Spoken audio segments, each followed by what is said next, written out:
Mesdames, Messieurs, bonsoir. D'entrée, on va féliciter les Lions indomptables de football, l'équipe nationale du Cameroun qui s'impose donc pour son premier match dans le groupe F de la Coupe d'Afrique des Nations. Et comme vous le savez, se déroule en Égypte et le Cameroun a battu en début de soirée l'équipe de la Guinée-Bissau, 2-0, un but d'abord à la 66e minute et puis un autre à la 69e minute.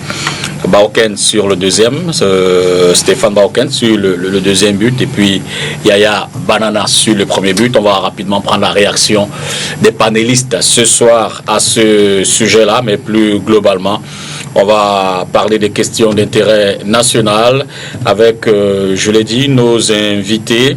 Je peux annoncer déjà que de l'autre côté du téléphone, on aura Viviane Ondoa dans quelques minutes seulement, qui va nous commenter le deuxième thème de ce soir, parlant évidemment du statut général des entreprises publiques. Le président de la République a signé un décret qui porte aménagement ou alors application de ce statut-là. On va évidemment, à travers le premier thème, parler de l'environnement, de l'équipe nationale, tout ce qui s'est dit, s'est fait avant cette compétition-là, l'affaire des primes et autres. Et puis, plus généralement, on va ressortir en troisième thème dans cette émission tout à l'heure pour parler du voyage du président à l'étranger, qui, comme vous le savez, certains Camerounais de l'étranger, alors que le président de la République, Paul Biya, est en visite privée en Europe, ont essayé tout à l'heure d'envahir l'hôtel intercontinental de Genève en Suisse. On va essayer d'interroger l'impact de cette diaspora-là éventuellement sur les questions de politique intérieure. 4 panélistes qui sont déjà sur ce plateau. D'abord une dame, elle est écrivaine, elle est d'ailleurs de la diaspora, elle est domiciliée à Paris en France, elle est de passage au Cameroun et on a choisi de l'avoir parmi nos invités évidemment pour essayer de recueillir son analyse. Jeanne-Louise Djanga, bonsoir. Bonsoir. Merci d'être là. C'est moi qui vous remercie. J'ai envie de vous demander comment ça va la France. Je n'y suis pas depuis bientôt 2 mois. Hein. D'accord. Mais les dernières nouvelles sont plutôt rassurantes. Il fait chaud. Il fait très très chaud. Ok. Voilà, donc il y a des mesures qui sont prises pour la canicule pour éviter que effectivement les personnes fragiles soient impactées par cette canicule-là. Mais ça va très bien. Merci. Taillon Elvis, bonsoir. Good evening, Tipita Tango. Vous êtes du MRC. J'ai envie de vous demander comment va le parti. Well, all is waxing strong, and all the projects envisaged and the plan of action is unfolding as put in place by the party hierarchy. So good evening to all thousands of televiewers who are watching us wherever they are today, especially the people of Gunoko Village, Bengui, as usual. Je rappelle à l'origine que vous êtes journaliste, hein, parce que l'intro là, il faut bien le préciser. C'est un professionnel. Correct. D'ailleurs, c'est une coïncidence. Vous êtes assis à côté d'un autre journaliste, mais qui cette fois-là officie en tant que acteur politique pour le compte du PCRN. Parti Camerounais pour la rénovation, la réconciliation nationale. On va s'y habituer, c'est un parti. Vous avez tout intérêt. C'est un parti. Ah bon, pourquoi? C'est le parti de l'avenir. Dans quel sens? C'est le parti qui non seulement s'inscrit dans le sujet qui est à l'ordre du jour, à savoir celui de la réconciliation de tous les fils et filles du Cameroun, ceux résidant au Cameroun et dans la diaspora, mais c'est un parti qui s'inscrit dans la durée, mais aussi, vous avez bien fait de le constater, c'est un parti qui commence par là où les acteurs politiques doivent s'inscrire au maximum, à savoir créer les conditions de citoyenneté et les inciter à s'inscrire sur les listes électorales et aller voter. Merci d'être avec nous. Vous allez nous dire pourquoi vous êtes à Noir ce soir. Et puis, maître Georges Tegem, avocat au barreau du Cameroun, non moins militant du RDPC, qui vit ici à Douala. Bonsoir, maître. Bonsoir, Dipita. Bonsoir, mes copanélistes. Bonsoir aux millions de téléspectateurs. C'est un plaisir pour moi de répondre à votre invitation. J'espère être à l'auteur des attentes. Merci à nouveau d'être avec nous. CAN 2019, les Lions déchaînés. Mais je commence par vous, je l'ai dit. Un jour de victoire, vous portez le noir, tout noir, jusqu'au chapeau. Vous attachez vos doigts pour que le Cameroun ne passe pas cette étape de la Guinée-Bissau, sachant que le deuxième match c'est le Ghana, ce serait peut-être plus compliqué, sachant que le Ghana est quand même une équipe assez plus coriace que la Guinée, et puis après on a le Bénin. Vous étiez fâché aujourd'hui après la victoire du Cameroun? Que non, Monsieur Dipita, si je ne vous connaissais pas, si je ne vous fréquentais pas, je vous aurais soupçonné. Parce que votre question, on ne peut plus tendancieuse. Vous ne pouvez pas imaginer que le patriote que je suis, le républicain qui sommeille à moi, peut souhaiter que les Lions ne gagnent pas. Cela n'est pas possible parce que le sport l'a démontré à plusieurs occasions et le football de manière particulière, c'est le parti dans lequel tous les Camerounais se retrouvent. Donc, pendant une période comme celle-ci, tout Camerounais normal ne peut souhaiter que la victoire. Mais vous êtes sans ignorer que le Cameroun traverse actuellement des moments assez difficiles et j'ai peut-être envie de me décoiffer pour m'associer au chagrin de ces nombreuses familles qui ont connu un drame cette semaine. Je parle là de l'accident de la circulation qui a englouti 21 de nos compatriotes.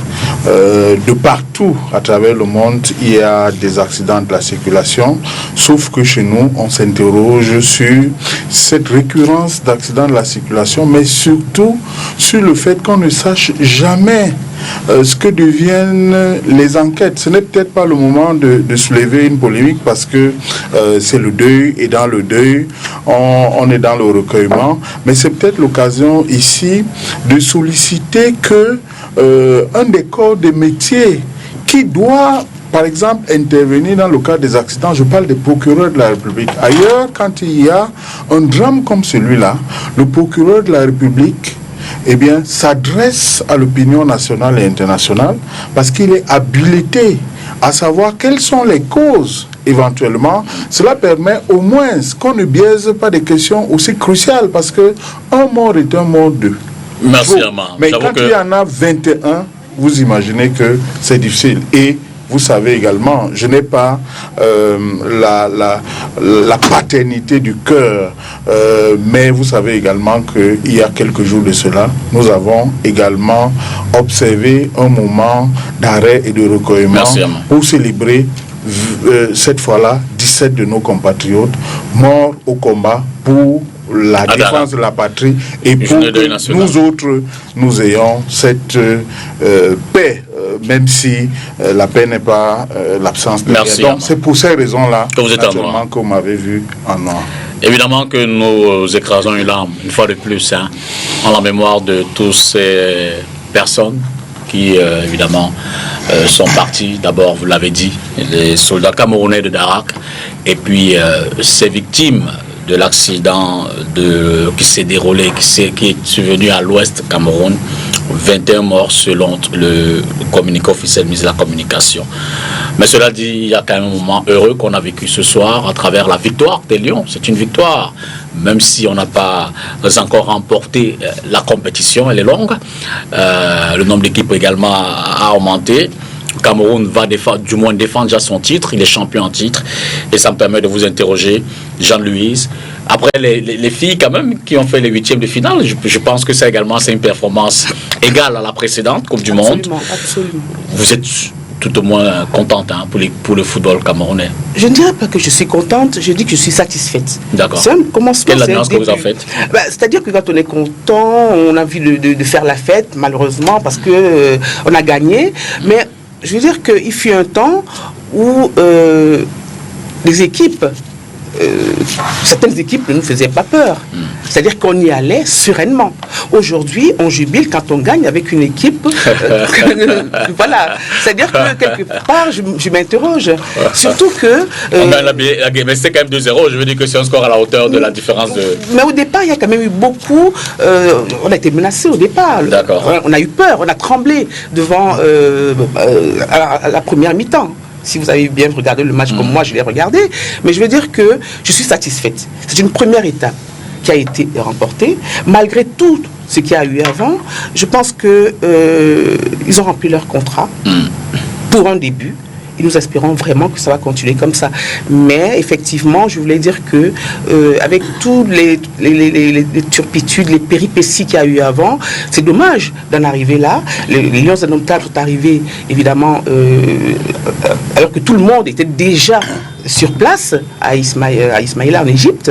Et puis effectivement toutes ces revendications qui sont récurrentes, à un moment donné il faut qu'on puisse aborder sereinement la question. Oui, sereinement aussi les événements sportifs. C'est-à-dire qu'on y aille sereinement avec toutes les garanties, que ce soit financières que psychologiques. Et Elvis, aussi, pour juste terminer sur cette question. Sur cette question-là, et dire que je suis extrêmement contente que ça se passe par contre en Égypte. Et les journalistes sportifs devraient quand même mettre l'accent, pas seulement sur l'aspect physique, le jeu, mais aussi sur l'environnement. C'est quand même l'Égypte des pharaons. Et puis on a vu que les stades sont vides. Hein. Elvis Taillon. Oui. Well, it's a contribution we will give as the way we look at it. Winning is good. Everybody who sees a national team wins is correct. You'll be very happy, Peter. It's good. But I think that away from that, we have other hot files on our table. And you see, like when we talk about issues of national interest, you look at a situation whereby the image of Cameroon at the level of football is being projected at one point, and the image on the other side is being brought down. So we are finding it difficult to get to the equilibrium, because when you get Cameroonians in the diaspora always on the street protesting against the government, it gives a bad image for the country. And it's to tell you that it will continue like that so long as the government does not sit up to do certain things. Now, you look at the national team, for example, you begin to understand that it becomes abnormal that people, before they go for competition, for example, they have to shout, they have to ask for bonuses to be given. At a point in time, everybody goes through medical tests. And then you get to Egypt, and then one person is disqualified for health reasons. You start asking, but what was the parameter used that all of them went through medical tests, and only for the doctor now to get a communique published, which was not even ethically correct? Because if I have some medical issues, it should be confidential. Not even taking it, and everybody knows that, all right, this player will not play because he has this thing which can cause him, which can cause his death. Maybe on the pitch. So we look at it, some professionalisms are lacking somewhere along the line. And so with all of this, it tells you that we might get one victory and we are happy, but we have hot fires on our table, and that's why we keep on greeting most of our amigos who are in Konenge. We have Mutaga Sivanos, Professor Maurice Kanta, the rest. We say we greet them, but we have to think of others who have died, just like my brother here said. And so there are many other things that need to be addressed just away from the football. To me, the football issue is a distraction as of now. Wow. Maître Tegem. Écoutez, c'est une victoire heureuse, hein, mais il ne faut pas être dans un triomphalisme excessif. C'est comme on a dit tout à l'heure, c'est un début d'une compétition qui est longue. Elle fera son temps. Observons, c'est un premier match. On a gagné. On est déjà heureux d'avoir gagné ce premier match. Mais je préfère observer les choses en allant par étapes. Je ne suis pas souvent pressé dans ce que je fais. Une chose avant et la suite après. Je voudrais donc m'associer aux condoléances de M. Okol, en disant que je suis effectivement touché par le deuil qui a endeuillé certaines familles, et par la situation qui a endeuillé certaines familles. Je suis également touché par la situation qui a prévalu dans l'extrême nord du pays. C'est une situation difficile pour notre pays. Nous devons l'accepter parce que bon, la vie c'est aussi cela. Mais je suis un peu embêté que M. Okol dise qu'il n'y a pas le résultat des enquêtes, alors que toujours on a publié le résultat des enquêtes. Et il y a même un communiqué au-delà de M. le procureur de la République. Le porte-parole du gouvernement s'est exprimé. Et qui a commencé par, allez-y maintenant. On va pas jouer à ce jeu. Laissez-le terminer, vous reviendrez. Vous avez des stylos et puis les nôtres. Monsieur le ministre porte-parole du gouvernement s'est exprimé. Donc, mais au plus haut niveau de l'État, on s'est exprimé sur le sujet. Ensuite, généralement, quand il y a des accidents, le ministère des Transports a rendu public et a même publié un communiqué aussi pour indiquer que les responsables seront punis. C'est ce qui s'est souvent fait, puisque les agences de voirie ont souvent été suspendues pour des durées qui ont été limitées. Il vous souvient que certaines agences ont même pris 6 mois de suspension. Donc, dit avec un peu de précipitation que généralement les causes des accidents n'ont pas été élucidées, je pense que M. Okol, il faudra peut-être un peu faire attention à cela. Et si M. le procureur de la République est saisi, je pense que vous n'êtes pas encore au courant, donc je ne connais pas le dossier. Je ne voudrais pas vous couper, mais je veux vraiment qu'on reste dans un premier temps dans l'ambiance des Lions. Non, Mais il faudrait quand même remettre les choses en état déjà. D'accord. Et en ce qui concerne l'ambiance des Lions, il faudrait déjà remettre les choses en état en indiquant tout ce que le gouvernement a fait depuis que les accidents sont produits. Par rapport au 17 de Darak, il y a eu la journée d'un national. Par rapport à l'accident qui s'est produit, voilà ce que le gouvernement a fait. Maintenant, si monsieur le procureur de la République de Bafoussam est saisi, il apprécie, il avisera. De toute façon, il ne vous renseignera pas, il renseignera la hiérarchie en fonction du principe, conformément au principe de subordination hiérarchique. Maintenant, en ce qui concerne les Lions, je pense que Et là, je rebondis rapidement. C'est vrai, ça semble être relativement derrière nous. Ben, je veux dire que le Cameroun nous a habitués à rentrer en compétition sous cette chronique de faits divers, comme c'est souvent le cas, les primes. Toujours cette dispute de dernière minute. Les Lions ont dû retarder leur avion, le départ, pour Ismaël là où il évolue, de quelques heures, ce qui évidemment est un peu dommageable, même si on peut dire que c'est derrière nous. Mais je veux quand même votre commentaire là-dessus. Finalement, est-ce que c'est ce dysfonctionnement qui fatalement nous amène à la victoire? Parce que c'était le cas à la dernière Coupe d'Afrique quand on était champion, c'était le cas dans bien des compétitions depuis 90. Pourtant, on a fait de belles performances par la suite. Est-ce qu'il faut toujours un petit couac pour que le Cameroun aille loin? Déjà, tu as fort opportunément indiqué qu'il s'agissait d'un fait divers, parce que franchement, c'est un fait divers. J'ai déjà eu l'occasion de le dire. Ce problème de prime, en réalité, la responsabilité revient aux joueurs. Comment ça? Parce que, voyez-vous, l'État ne fonctionne pas comme les joueurs pensent. L'État a des mécanismes de fonctionnement. Et je dis encore une chose, c'est que au Cameroun, on a, si vous voulez, les joueurs ont demandé à prendre en charge l'équipe, alors qu'ils n'ont pas les rudiments qu'il faut. Les primes, en réalité, ne sont pas payées par la fédération, mais par l'État. Quand le pays est qualifié, l'État prend en charge le paiement de la prime. Et si vous vérifiez, vous allez voir que par anticipation, le gouvernement avait arrêté le montant de la prime à 20 millions. Et au sein de l'équipe, il y a un team manager et il y a un directeur administratif. Ce sont eux qui sont en contact avec les joueurs. Et ce sont eux qui doivent porter à l'attention du gouvernement les revendications des joueurs. Mais si vous voyez, ces deux postes, ils sont occupés par des footballeurs. Ils sont occupés par des footballeurs qui, généralement, ne connaissent pas les mécanismes de fonctionnement de l'État. Le décaissement des sommes en matière de finances publiques obéit à une norme. La règle est celle-ci. C'est qu'il y a un principe, ordonnateur comptable, séparation. Un deuxième, unicité des caisses. Et en ce qui concerne les joueurs, ce qui se passe, c'est que quand on décide d'attribuer une somme, quand on se qualifie pour la CAN, il n'y a pas un budget pour la CAN. C'est un budget spécial qui est logé au Premier ministère. Donc, lorsqu'on se qualifie, les joueurs portent leurs revendications à ceux qui est leur interlocuteur. Enfin, à ceux qui sont leurs interlocuteurs, c'est-à-dire le team manager et le directeur administratif. Eux, ils portent à l'attention du ministère des Sports, où un premier arbitrage se fait. Et le ministère des Sports vient, informe la primature, le Premier ministre convoque une réunion tripartite, c'est-à-dire FECAFOOT, ministère des Sports et ministère des Finances. Le Premier ministre évalue et ordonne le paiement au ministère des Finances. Donc, c'est le principe séparation ordonnateur comptable. Ce sont des principes budgétaires qui sont parfois ignorés de ceux qui sont proches des joueurs. C'est cela qui provoque à chaque fois les mouvements que vous voyez, parce qu'on ne porte pas l'attention du gouvernement à temps les revendications des joueurs.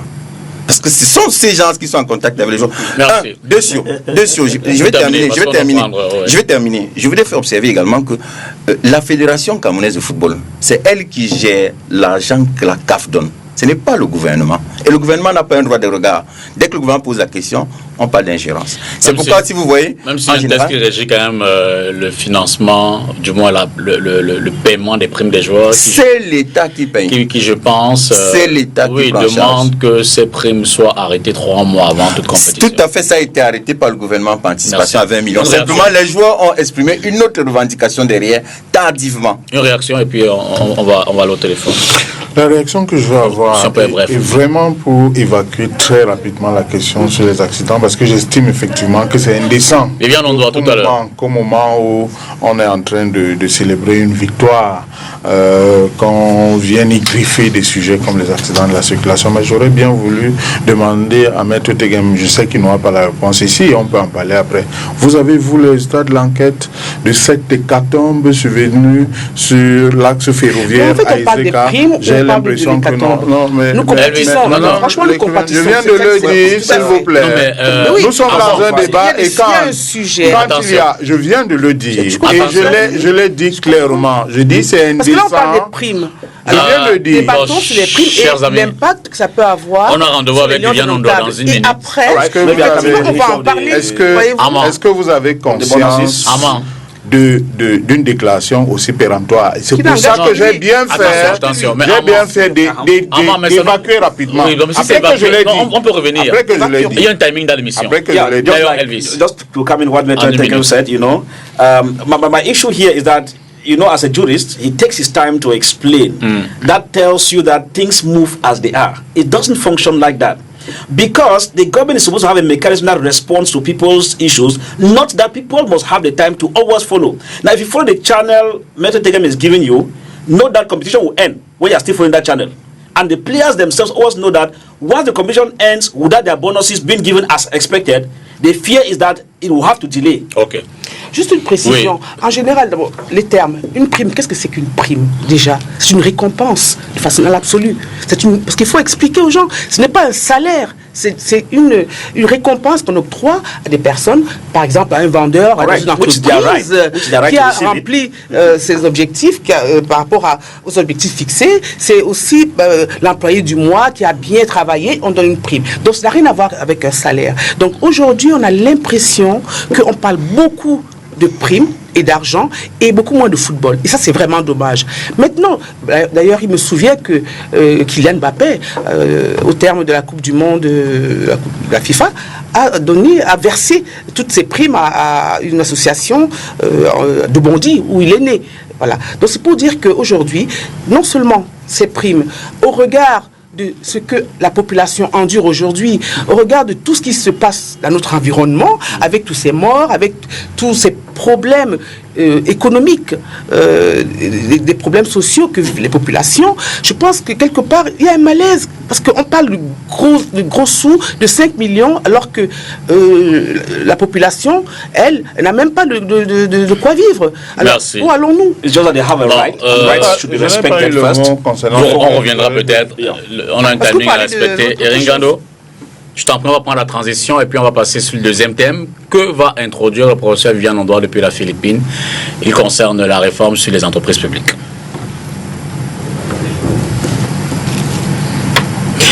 Alors, vous le savez donc, le président de la République a signé un ensemble de textes. Je pense que c'était le 19 juin dernier pour effectivement, certains disent, redonner, rebooster la gestion des entreprises publiques. Et on va tout de suite aller du côté des Philippines où Viviane Ondoa, le professeur, nous attend déjà. Bonsoir, prof. Bonsoir, monsieur. Bonsoir à vos invités et à vos téléspectateurs. Merci, merci de vous donner tout ce mal pour nous, évidemment, entretenir sur la question menu ce soir. Alors, dites-nous déjà, votre première appréciation, votre première lecture de ce décret présidentiel. Alors déjà, il faut préciser qu'il s'agit de 3 décrets présidentiels qui sont en réalité des décrets qui rappellent les modalités d'application des lois de 2017 sur le fonctionnement de l'entité publique. Donc, en termes de lecture, première lecture, c'est que ce sont des décrets qui viennent compléter un dispositif qui existe déjà, disons une réforme qui est en cours, dont l'objectif est justement d'assainir le secteur caractérisé, il faut le dire ainsi, par des contre-performances connues depuis plus de 10 ans. Un contre-performance décrié par les différents acteurs de ce système, de ce dispositif, par les bailleurs également. Alors, lorsqu'on lit ce décret, on peut peut-être identifier 3 préoccupations importantes. D'abord, les décrets mettent fin, de mon point de vue, à une complaisance qui était souvent observée dans le fonctionnement des conseils d'administration en ce qui concerne la rémunération des dirigeants, la gestion du personnel, l'évaluation des dirigeants, les mandats des mandataires sociaux. Hein, ces décrets insistent sur l'exigence également de performance. Je pense que c'est un accent qui est mis, qui est davantage confirmé dans ces décrets-là. Pour les établissements publics, on insiste sur la performance. J'imagine bien en termes de qualité des services, parce que ces entreprises n'ont pas vocation, ces établissements publics n'ont pas vocation à faire du bénéfice, mais au moins à être performantes au sens de la qualité du service. Mais maintenant, pour les entreprises publiques, de manière très précise, le décret insiste sur la compétitivité.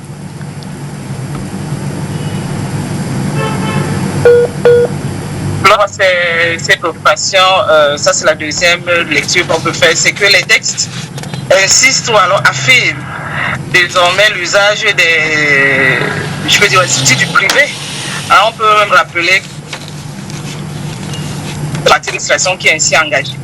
Insister sur les préoccupations d'efficience, de compétitivité et de rentabilité nous impose bien entendu de gérer désormais ces entreprises selon les logiques du privé. Alors, Viviane? Notre lecture qui apparaît clairement de ces décrets, c'est que désormais, c'est une partie de l'administration publique. Et là, on se rend bien compte que ces décrets sont également les entreprises publiques de l'illégalité, parce que vous savez, la Chambre des comptes avait l'habitude de décrire la rémunération des mandataires sociaux, s'appuyant ainsi sur le décret de 78/462 du 24 octobre 1978. Dans ce décret, ou alors ces décrets, notamment celui de 321, le 322, ces décrets viennent justement sortir ces entreprises de l'illégalité. Bon, enfin, je pense qu'il n'a échappé à personne. Lorsqu'on voit les rémunérations des mandataires sociaux, qu'on est là dans un véritable ajustement structurel, parce que les salaires seront diminués dans certains cas de 40 à... Les avantages ne sont plus cumulables. Donc on se rend compte que ce secteur va connaître également un ajustement important. J'imagine également une économie de quelques milliards. Mais cet ajustement est surtout doublé, et ça c'est important à le rappeler, des contrats de performance. Parce qu'adosser les salaires à la performance de l'entreprise, c'est dire finalement que désormais les dirigeants seront appréciés à l'aune de leurs résultats. Ce qui est, au-delà des discours, une affirmation également importante puisqu'elle devient légale et plus contraignante. Mais Viviane, justement, au-delà de l'opportunité d'un tel texte, on peut quand même s'interroger sur la question récurrente. Est-ce qu'on peut penser que ce texte pourrait être efficace, par exemple, contre la lutte contre les détournements, un meilleur management ou une meilleure gouvernance des entreprises, et puis pourquoi pas éviter des scandales, puisque vous êtes quand même l'auteur d'une œuvre qui porte ce nom-là. Peut-on éviter des scandales, lutter contre les détournements et améliorer la gouvernance des entreprises à travers un texte comme celui-là? Tout à fait, ça c'est l'intention. Vous imaginez bien que nous sommes là au niveau de l'analyse a priori. Maintenant, nous avons le jeu d'acteurs, les jeux qui sont très souvent observés. Mais ce qu'il faut peut-être rappeler lorsqu'on lit les textes, c'est que si on se cantonne essentiellement sur le présent et un peu sur le passé, on peut avoir quelques relèves. Mais disons que ces textes sont faits certes pour le présent, mais aussi pour l'avenir. Rappelons également que ces textes interviennent dans un contexte précis. Un contexte quand même de crise, c'est peu dire lorsqu'on parle de crise, mais de conjoncture difficile. Et de ce point de vue, je ne pense pas qu'on ait vraiment le choix de faire autrement. La rationalité ici nous impose forcément d'avoir des tests qui permettent justement de discipliner les dirigeants et les mandataires sociaux. Donc au-delà de la bonne intention, au-delà de la bonne foi, au-delà même du bon sens, parce que la bonne gouvernance relève aussi du bon sens et même des critères d'humanité. Donc, au-delà de ces critères, il y a quand même une conjoncture qui est une conjoncture assez particulière qui nous oblige à gérer de manière rationnelle nos entreprises publiques. Rappelons-nous également que pour ceux qui ont suivi les comptes rendus et les échanges avec les bailleurs de fonds, que ce secteur a été présenté comme le plus gros risque budgétaire pour l'État. Je pense que c'est aussi une réponse adéquate à cette préoccupation-là. Maintenant, est-ce que ces textes sont de nature à réduire les détournements de fonds publics? Vous faites bien de poser la question. Parce que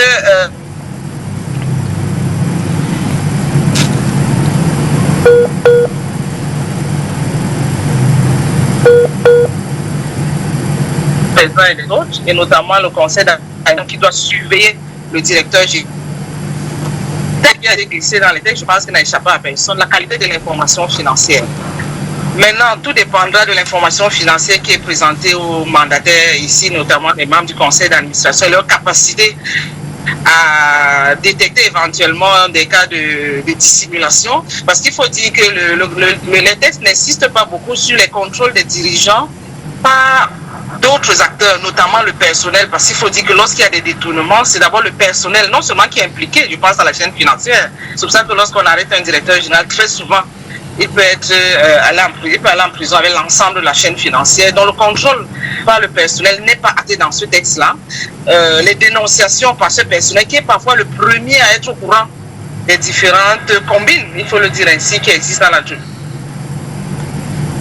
Acté dans les textes, il ne revient pas à ce personnel ni de dénoncer, encore moins d'informer le conseil d'administration des dérives éventuelles. Donc je pense que le contrôle des autres partenaires, fournisseurs, clients, personnels n'est pas acté dans le texte. C'est vrai, on insiste sur le contrôle par l'administration. C'est déjà un bout de contrôle, mais il aurait quand même été utile d'avoir également le contrôle par le personnel, parce qu'il faut dire que le personnel a des choses à dire. Mais bon, c'est pas ce qui a été retenu dans le texte. Le texte a l'avantage tout au moins de rappeler, je veux dire, des principes élémentaires. Je n'ai même pas envie de dire des principes qui relèvent des maxima, élémentaires d'une bonne gouvernance, notamment au niveau du contrôle du conseil d'administration et des tutelles. Parce qu'on a vu dans ces décrets d'application, contrairement à la loi, le renforcement également du contrôle par les tutelles. Je pense que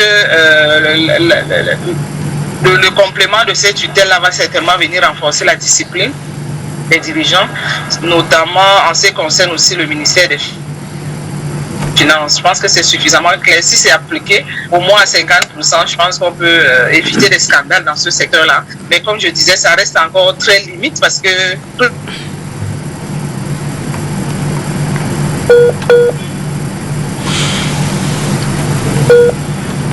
dépend de l'information qui est mise à la disposition des membres. Merci beaucoup Viviane Ondoa, merci. Hein. Je rappelle que vous nous appelez d'un endroit où il est un peu plus de 4h30 du matin. Donc vous êtes en Philippines, à Manille notamment, et merci de vous être levé assez tôt pour nous accompagner dans cette lecture, dans cette analyse. Et on sera à nouveau heureux de vous avoir très bientôt, c'est peut-être dans ce studio et sur ce plateau ou d'autres, pour commenter l'actualité nationale. Bonjour là-bas.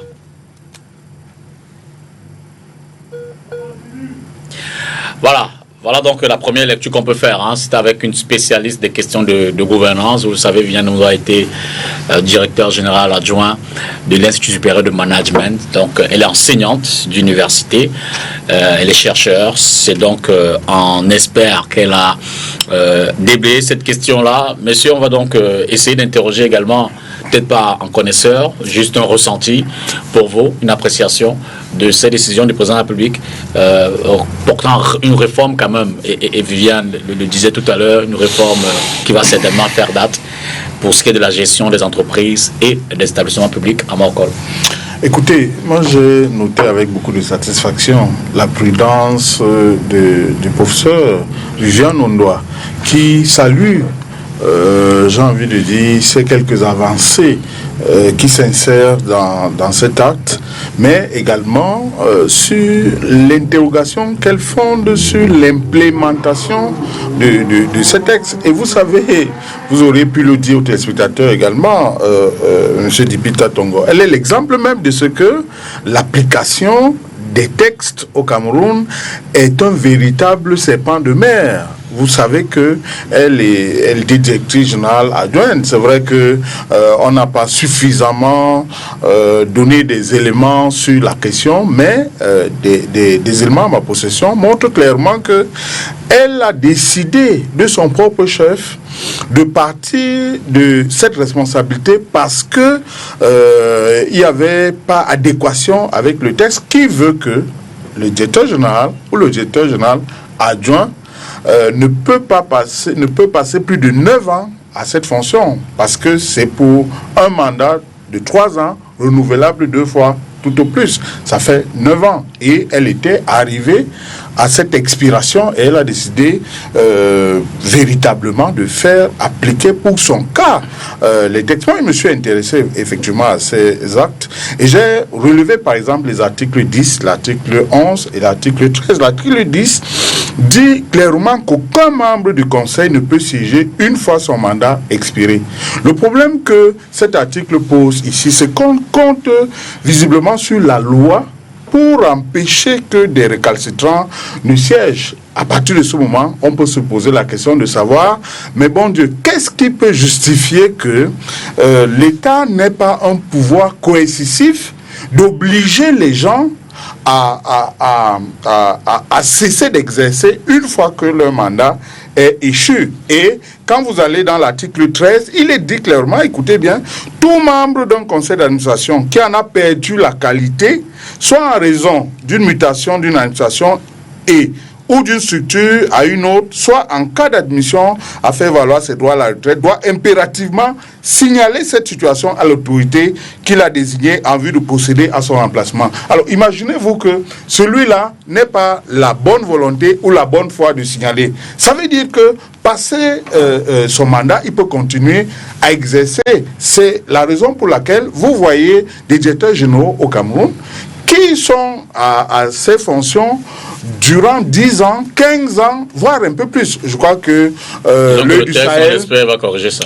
L'œil du Sahel, cette semaine, il me semble, la semaine dernière, a présenté un directeur général adjoint d'une entreprise, je ne veux pas la citer, mais c'est la SEMRI, qui est en fonction depuis une bonne trentaine d'années. Quand vous allez à l'article 11, interdiction au PCA de s'ingérer dans la gestion quotidienne des entreprises publiques. Or, vous savez parfaitement que chez nous, le trafic d'influence sévit à un point exponentiel. C'est la raison pour laquelle, régulièrement, vous voyez ces conflits d'autorité entre le directeur général et le PCA. Mais moi, j'aurais été, oui, pour terminer, j'aurais été un peu plus positif si ces textes étaient d'application immédiate. C'est-à-dire, tous les directeurs généraux et tous les directeurs généraux adjoints qui sont en mandat, c'est-à-dire qui ont passé plus de 9 ans, s'ils étaient immédiatement mis à la porte, alors moi, je serais garanti et rassuré de ce qu'il y a une véritable volonté. Je reviendrai tout à l'heure pour évoquer un autre aspect non moins important. Il faut dire que ces décrets sont quand même des décrets sont des décrets d'application. Donc, a priori, si je parle sous votre contrôle, donc d'application immédiate. Non, et le problème, c'est quand même les décrets prévoient même encore qu'il y a des arrêtés à prendre. Okay. Donc, quand vous lisez le décret, il y a des arrêtés qui doivent suivre derrière. Donc, il va un peu par anticipation. Mais Monsieur Cole, je voudrais quand même dire un mot sur ce que vous avez dit tantôt. S'agissant de l'accident des ECA, il y a une décision de justice qui a été rendue. Et puis, je vais poursuivre en revenant dans le sujet. Aujourd'hui, il y a des familles qui cherchent les leurs. Mais justement, la difficulté, c'est qu'on a avancé dans le débat. Je voudrais qu'on avance. Il fallait quand même que je lui réponde, parce qu'il a dit que je ne pouvais pas lui répondre sur les Non, vraiment. Il fallait que je lui dise qu'il y a une décision de justice qui a été rendue et je la commande pas. Sur les réformes. Mais non, s'agissant des réformes, moi je dis, les réformes, elles sont la bienvenue déjà, parce qu'elles confirment certaines règles qui étaient déjà un peu d'actualité, notamment la direction par objectif. Il fallait finir aussi avec les ponctions financières pour sauver les canaux boiteux. Il fallait finir avec les prélèvements financiers qu'on ne pouvait pas justifier. Il fallait également mettre fin à cette situation que vous décriez tantôt, c'est-à-dire des personnes qui venaient s'installer ad vitam aeternam à la tête des entreprises publiques. C'est pour ces raisons objectives. Et en plus, il fallait répondre à, si vous voulez, aux désirata du FMI et la Banque mondiale qui estiment qu'il faut réduire le train de vie de l'État. C'était d'ailleurs un des thèmes. C'était un des thèmes. Les problèmes. C'était un des thèmes. Soit les institutions de Bruxelles. C'était un des thèmes. C'était un des thèmes de campagne de son Excellence, Monsieur le Président de la République. Il a été élu pour cela. Donc les Camerounais lui ont fait confiance pour implémenter ce projet, ou alors ce qu'il avait annoncé lors de sa campagne. Donc c'est pour ces raisons objectives qu'il a décidé de mettre en place les décrets d'application des textes de 2017. Je vais finir en faisant observer que je pense que les textes, pour l'instant, ils sont encore en phase, en tout cas, ils ne sont pas encore complétés, puisqu'il fallait compléter par des arrêtés. Quand ils seront complétés, on pourra les implémenter et je pense qu'on va répondre absolument à vos préoccupations qui sont tout à fait légitimes. Taillon Elvis. When I look at the reforms, however, revolving around the presidential decree, which has to do with public enterprises, you see, when we come on platforms, we are very good at taking analysis on paperwork. You know, our worry more is on the part of its applications and implementations. Now, when you look at it, when you talk about the mandates of the Director Generals, what role each person has to play and all the like, you realize that there are things that the state is supposed to have regulated that does not even need a presidential decree. I repeat again, under normal norms of management, when you follow the hierarchical order of an enterprise, you know what a board chair can do, you know what a director general should do, you know what an assistant director general should do, and all the like, director of finance. It does not need application of text. I mean, it does not need rather presidential decrees to move it on. What could equally come into play at the level of presidential decree could be at the level of fixing salaries, for example, and remunerations. That one could be different because the state takes into consideration the economic value of the enterprise in question, such that if one director general could have 30 million francs per month, another one could have 5 million per month, depending on the output and what they produce. But on the other hand, when I look at the decree, the presidential decrees that was signed recently, I said it's more of a distraction. I repeat, it's more of a distraction because there are burning issues that texts have come up several times. If you look at public enterprises, there are more of there are more of what they call money-making ventures at the level of those who control those enterprises. You cannot imagine that under normal condition, which I'm sure the barrister knows very well, public enterprises are supposed to make their accounts or their profits public, as per the term public. It's supposed to be made known to the Cameroonians who understand that these are public enterprises. It's public. Now, Fund de bénéfices. correct. But unfortunately, if you look at it critically, we don't know. Now, if you look at it critically, you cannot get one day. C'est pas leur mission, non? Yeah, I'm coming. If No, you get it it's critically, you cannot get it one day and say you want to understand how this particular enterprise runs as a public enterprise, because when you look at the accountability part of it, it has been made in such a way that those who manage enterprises are only accountable to the people who put them there. And therefore you realize that in this case, there is an aspect of arrogance that comes in. Because I was put by the head of state, or because I was proposed by this is the only person who can ask me question about how it's functioning, and I explain. And so when you look at it, we have what we call board chairs. Normally, we have the members who sit there as board of directors. At the end of it, you start asking, what is the role they play in the management of these public enterprises? You could have an enterprise that has more than 15 to 17 board chairs. When you look at the management of it, you still see loopholes, meaning that these people are more interested in the allowances they get to sit down. The board chair himself is only there to exercise roles that you find it difficult to understand. So at the long run of it, when it comes to understanding the smooth functioning of public enterprises in Cameroon, we get more confused because the state has not been able to take the lead by hitting the hammer on the table that these are your responsibilities. How do you explain that there are times that the activities of the board chair conflicts with the director general? It's a worry. And at the end of it, you see where they change the board chair to director general to board chair, when the output is even failing. So you discover that at a point in time, the state is the one putting in place speed breaks. And by the way, if you look at the quality of those who man those institutions, Jupiter, it's a call for concern. Okay. Because when you have an evaluation, annual evaluation, the state is supposed to have a mechanism. We have financial commission that comes in. CONAC is there and others. If at the end of each year, Consupe, and again, most of those enterprises have what they call anti-corruption units in them.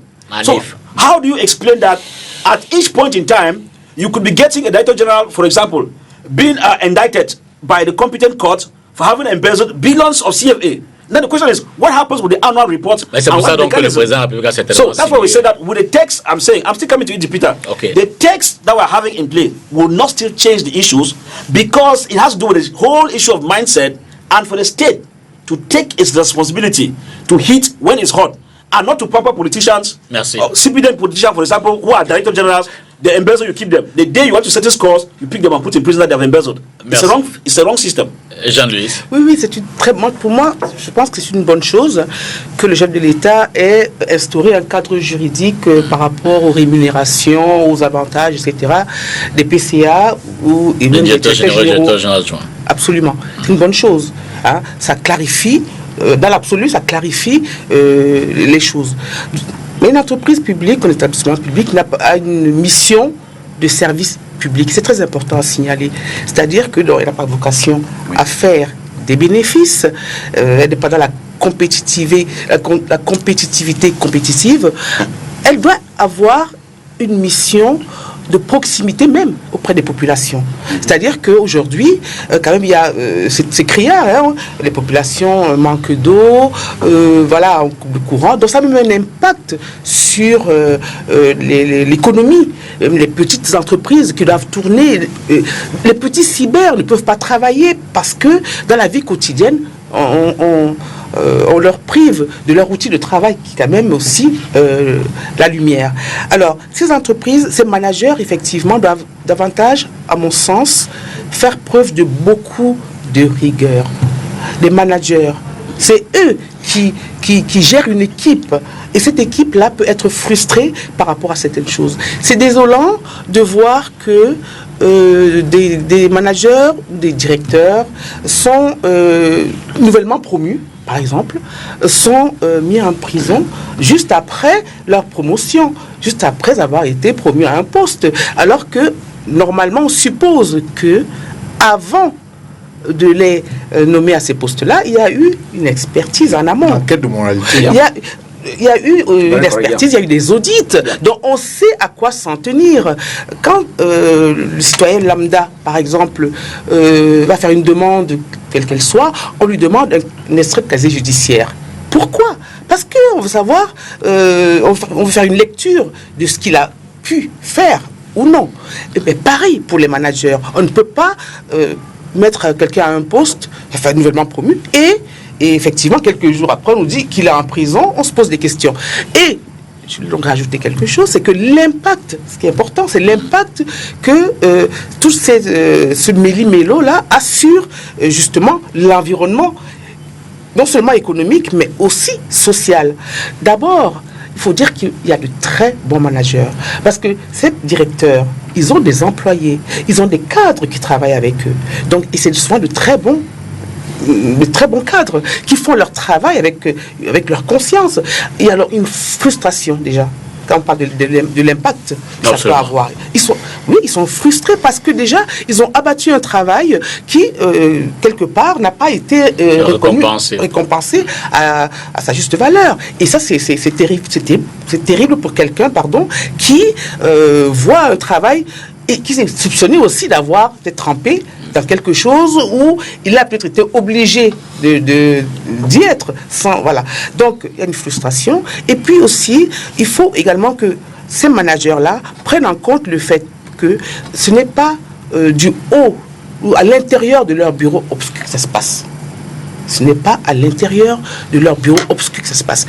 Il faut être proche de la population. Il faut que ces établissements publics créent des structures de proximité qui pourraient aider la population, qu'ils soient accessibles. On ne peut pas faire, 2 kilomètres pour aller faire une demande. Et c'est au quotidien que ça se passe. Voilà. Donc, alors, Maître, d'abord je voudrais préciser que nous sommes en pleine Coupe d'Afrique. Actualité oblige, rappeler que pour le match Ghana-Bénin, qui est l'autre match du groupe F du Cameroun, le score est de 2-1 à la mi-temps. Le Bénin a ouvert la marque dès la 2e minute par Michael Poté, et puis André Ayou à la 9e minute est revenu au score pour laisser la place à la 42e minute à son frère Jordan Ayou, qui a permis au Ghana de passer devant 2-1 pour l'instant. Donc, alors Maître, quelle efficacité peut-on attendre d'un directeur général qui passe quand même 9 ans dans une entreprise? Je veux dire que même s'il est l'exemple type de la performance, est-ce que ce n'est pas finalement inefficace pour un dirigeant qui passe autant de temps à faire la même chose tous les jours au sein d'une entreprise? Moi, je pense que l'expérience, c'est la mère des écoles. Okay. Si vous remarquez en général, lorsque vous... député, je voulais faire observer, si vous faites 15 ans ici à cette émission, si quelqu'un arrive et il ne fait pas attention à vous, je dirais qu'il est très fort. Pour moi, lorsque quelqu'un a une certaine ancienneté, lorsqu'il dirige une entreprise depuis un certain temps, il a tous les rudiments pour savoir exactement quels sont les problèmes qu'il a rencontrés. et pouvoir corriger les anomalies constatées au fur et à mesure où il travaillait. Moi, je ne suis pas personnellement contre le fait que quelqu'un reste à la tête d'une entreprise pour un certain nombre d'années, parce que moi je pense, ça c'est dans mon fort intérieur, et je l'ai toujours pensé, que lorsqu'on a une expérience, on peut la capitaliser et la mettre au service des autres. Et effectivement, le rôle d'un directeur général ou d'un chef d'entreprise, c'est de mettre son savoir-faire au service de l'entreprise. Et pour le bien-être de l'entreprise, je pense que ce n'est pas un problème que quelqu'un fasse 9 ans. Même si, quelquefois, en faisant un certain nombre d'années, il y en a qui, malheureusement, si vous voulez, tombent dans... toujours performants. Oui, tombent dans... Si vous voulez. Même si les autres questions qu'on peut se poser, ce sont les critères de nomination, même d'évaluation de ces responsables-là. Non. Sur les critères de nomination, ils sont presque toujours les mêmes. C'est-à-dire, il faut être un serviteur de l'État, il faut avoir un état de service. Généralement, ils sont presque les mêmes. C'est-à-dire, être un cadre compétent, avoir des états de service. Et puis maintenant, il y a la discrétion de celui qui nomme. Et en général, pour choisir, moi, je pense que le principal critère, c'est justifier d'un état de service, démontrer qu'on a servi son pays, être un serviteur de l'État.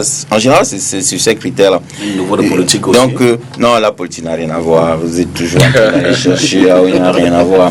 La politique n'a rien à voir là-dedans. Ce sont généralement les cadres compétents. Excusez-moi, mais monsieur Notaire, monsieur Elvis, il faut savoir au Cameroun, la plupart des compétents ont été nommés. Le président de votre parti a été nommé, c'est parce qu'il était compétent. Le président de votre parti a été nommé. Ça, c'est des cas exceptionnels. Non, c'est pas exceptionnel. You don't take one case and then you generalize.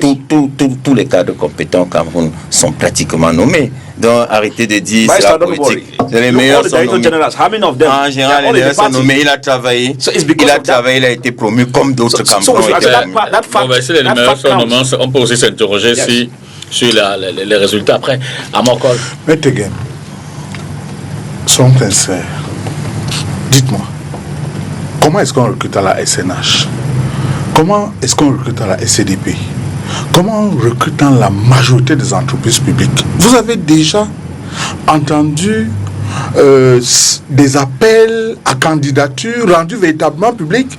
Mais vous voyez quand même au quotidien des gens qui bougent au sein de ces entreprises, mais vous vous posez la question de savoir, mais bon Dieu, quand est-ce que ces personnes ont été recrutées dans ces entreprises? Et quand vous allez interroger les patronymes, je ne suis pas de ceux qui font un procès au faciès et qui estiment que les enfants d'apparatchik, les enfants de haut cadre ne sont pas intelligents. Au contraire, ils ont même l'intelligence requise parce qu'ils vont à l'école dans des conditions optimales, mieux que celles du Camerounais lambda. Mais vous n'allez pas me faire croire que seuls les enfants de ces apparatchiks sont intelligents dans ce pays. C'est ça le problème, effectivement. Ce n'est pas tant la durée. La durée est un problème parce que la durée rentre en conflit avec la loi.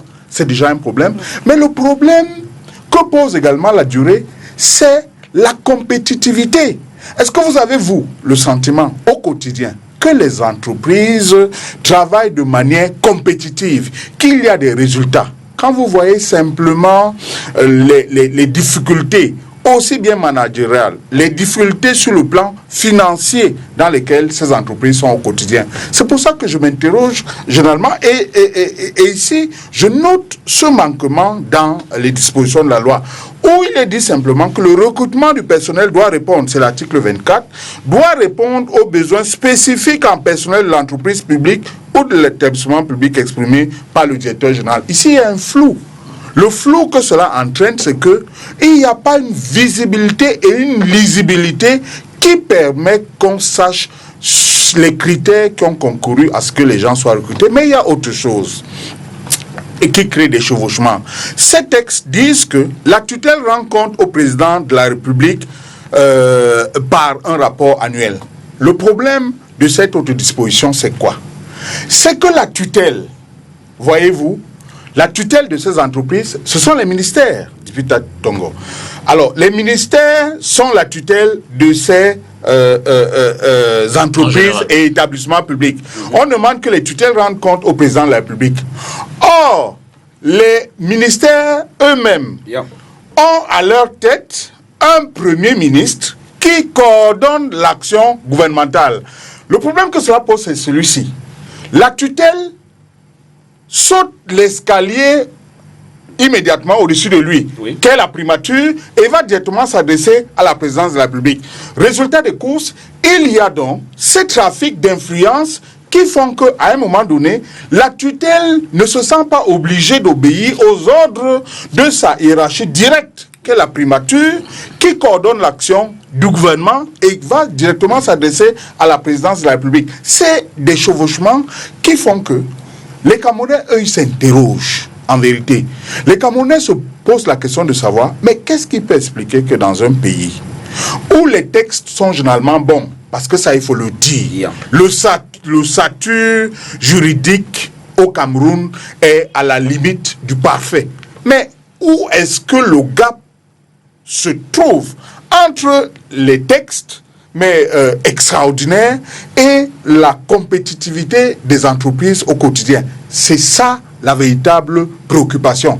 Et comment vous expliquez qu'un directeur général, dans un pays où le SMIC est à 36 000 francs, comment vous expliquez qu'un directeur général, lui, s'arroge 5 millions de francs, encore que ça, c'est le menu fréquent pour certains, eu égard à tous les avantages qui entourent leurs différentes fonctions. Ça veut dire donc que nous sommes dans un pays qui a exactement deux catégories. La catégorie des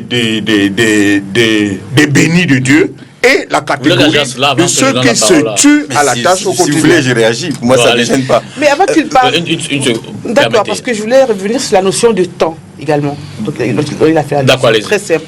C'est que, c'est vrai, dans l'absolu, on peut dire que le temps n'a pas, est une notion abstraite et que n'a pas forcément un impact. Si on fait correctement son boulot, on peut pardonner à quelqu'un d'être à un poste pendant quelques années. Mais on sait très bien aussi qu'on n'a plus suffisamment de recul par rapport à la fonction. Et ce n'est pas un héritage, hein.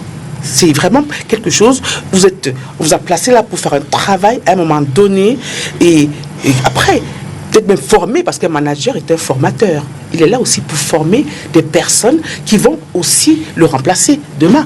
Voilà, donc cette notion-là, on ne dit pas forcément que c'est quelque chose d'acquis, mais la notion de temps, le pouvoir use, de rester à un même poste, en plus qui demande beaucoup de réflexion, beaucoup de disponibilité, mais c'est usant, on n'a plus de recul par rapport à ces choses-là. Juste cette précision. Maître, puis Elvis va réagir.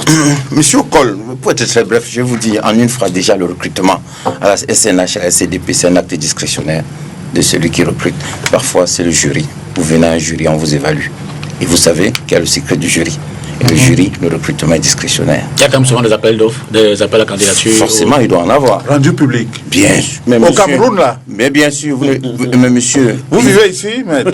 Laissez-moi développer. Non, mais... Monsieur Ocol, Monsieur Ocol, moi, ce qui me dérange, c'est lorsque je parlais, vous m'interrompez. Vous voulez me faire perdre mon latin. Écoutez, monsieur Ocol, au Cameroun,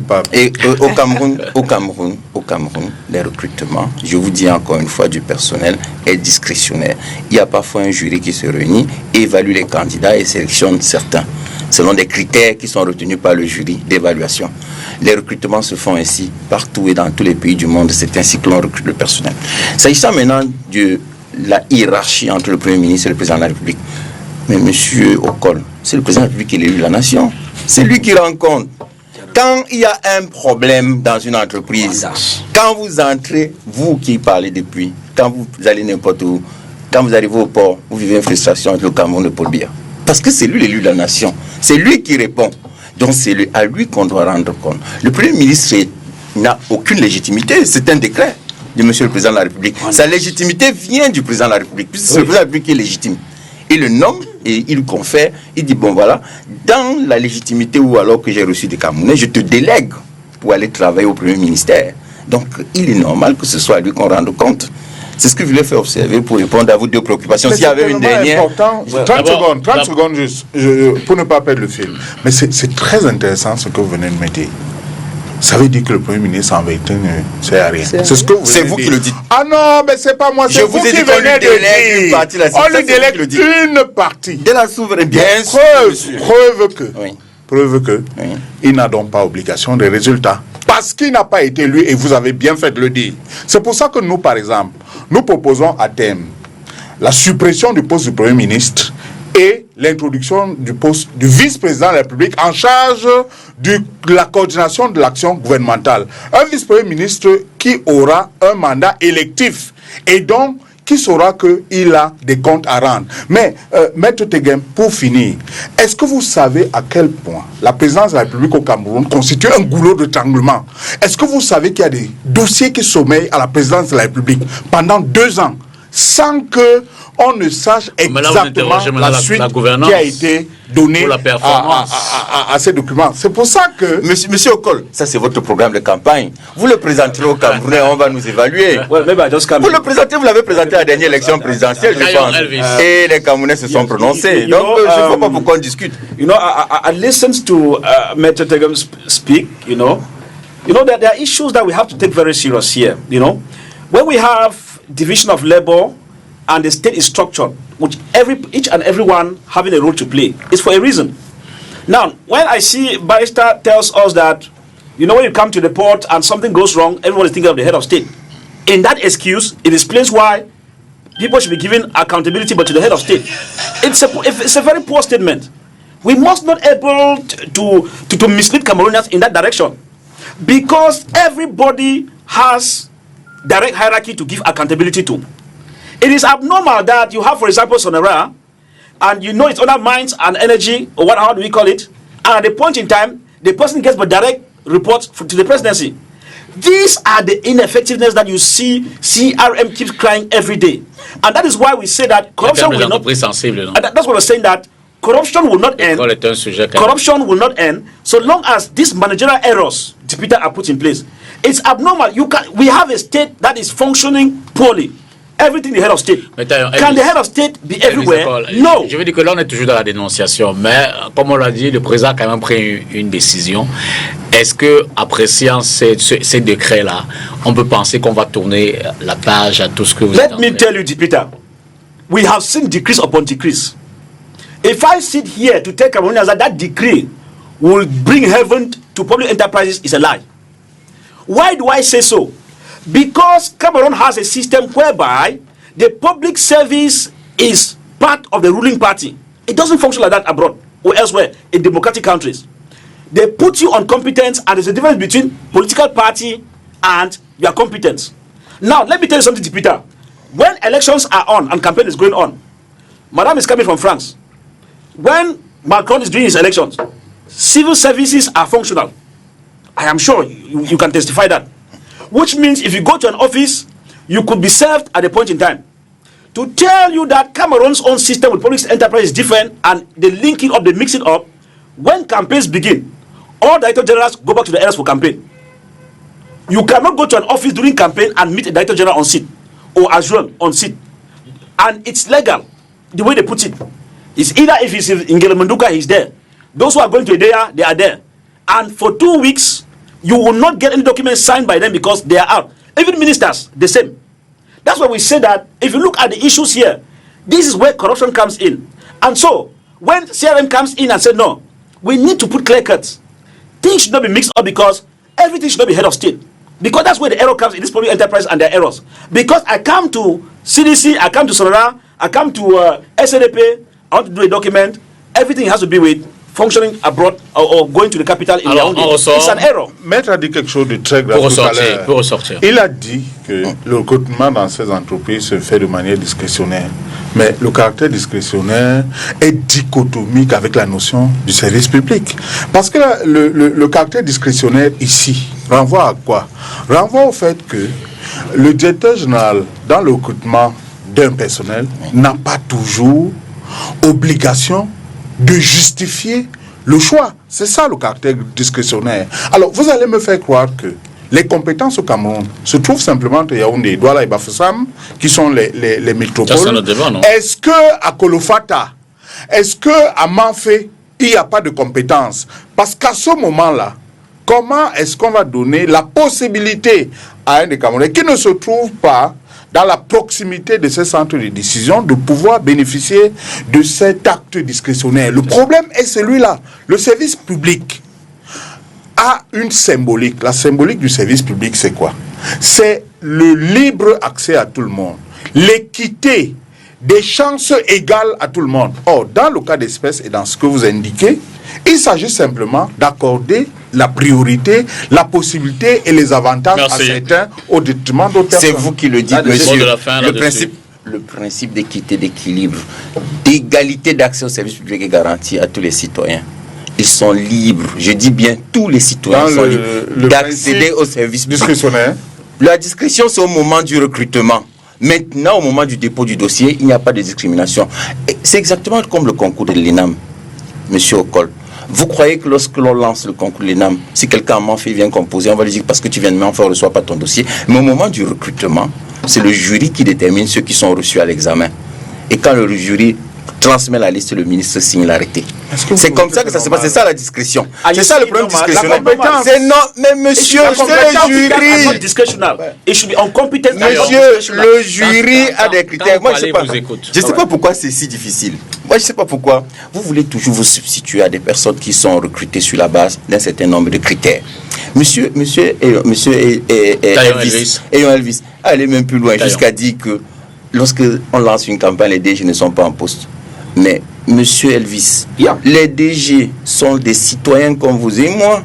Ils sont libres de faire campagne pour un candidat de leur choix. At the detriment of the effectiveness of the un candidat de leur choix. S'ils y vont les week-ends, nous n'allons pas les en empêcher. Mais monsieur Elvis, citez-moi un DG que vous êtes allé rencontrer, vous ne l'avez pas trouvé. Ils sont tous en poste. I should not mention them, say you know. Non, mais je n'en sais rien, monsieur. C'est vous qui le dites et vous dites que c'est moi qui le sais. I've been with them for 2 weeks. C'est vous qui le dites. Events on the field in their villages. Mais monsieur, so imagine the Cameroonian who comes to sign documents and is not there. Ça pourrait être sa période de congé. Monsieur Elvis. Non, not the congé. This is not politics. Je suis très embêté parce que il peut prendre le congé annuel pendant la campagne. Si je comprends bien, c'est un directeur qui recrute. Il n'y a pas de service recrutement. Il y a un service du personnel. Il y a même un jury. Je vous dis qu'il y a un jury de recrutement. Parce que les gens déposent les dossiers et on les évalue. Qui doit un jury de recrutement. Et puis, ce qui m'intéresse aussi, le mot de la fin pour ce vous, qui là, m'intéresse également, c'est le niveau d'information, la communication qu'il y a. Mais c'est peut-être ça que c'est ça Amon justement veut qui est l'interroge. important. C'est-à-dire que qu'on soit Est-ce à que Manfé, l'opinion, qu'on soit à Mora, qu'on les soit demandeurs d'emploi sont chez moi au fin fond des Audi, il faut que tout le monde ait la même information au même moment à l'instant T. Est-ce que c'est le cas? C'est ça justement qu'il faut que tout le monde puisse and the limit is that you favor only some people. Le Cameroun the limit is knowingly. Absolument. So before you know it, they have fit in people who are not competent. That's why the result is not coming out. Le gouvernement communique via les journaux qui sont habilités à diffuser les informations. Mais de qui vous vous moquez? Mais monsieur Paul, c'est cible à non, Maître Tegem, Dipita. Oui. Cette émission est très sérieuse. Oui. Mais, on discute des thèmes très sérieux. Oui. Ouais. Dites-moi, c'est pour ça qu'il faut lorsque vous parlez de la presse, oui. parlons simplement du quotidien national. Oui. À combien est-ce qu'il est distribué? Vous savez au moins? Monsieur Cameroun Tribune? Non, mais écoutez, monsieur, vous parlez là d'un domaine que je connais quand même légèrement. Ouais. Vous savez le nombre de parutions de Cameroun Tribune. Vous savez comment il est distribué. Il est distribué en grande partie gratuitement dans les services publics. Vous savez combien de temps? Vous savez combien de temps Cameroun Tribune? Écoutez, là où les appels à candidature et les appels d'offres, les quelques appels à candidature et les quelques appels d'offres, vous savez combien de temps il faut pour qu'un journal parte de Yaoundé et Douala pour atteindre Amchide, par exemple? Est-ce que vous savez qu'il y a des endroits, est-ce que vous savez qu'il y a des villes et des villages au Cameroun qui, pour y accéder, nécessitent de passer par le Nigeria avant d'atteindre ces coins? Mais de qui vous vous moquez quand vous parlez de la presse? Monsieur, le problème que ça pose, c'est que dans les recrutements, parce qu'il ne sert à rien de définir des dispositions pour les responsables de ces entreprises sans clarifier déjà les dispositions pour le recrutement de ces personnels. Il ne sert à rien d'avoir des responsables sans les personnels. Or, il se trouve justement, et malheureusement, et ça il faut le décrier, c'est la raison pour laquelle il n'y a pas la notion d'efficacité, il n'y a pas la notion des résultats dans ces différentes entreprises. C'est la raison pour laquelle, quand vous venez ici, dans un média aussi sérieux, dans une émission aussi sérieuse, dire qu'on fait des appels d'offres dans la presse, je dis, mais vous terminez, on passe au dernier thème. Pensez à la Respublica. Merci. Vous terminez, maître, et on passe au dernier thème. Monsieur Okol, le recrutement des responsables est à la discrétion de ceux qui les désignent.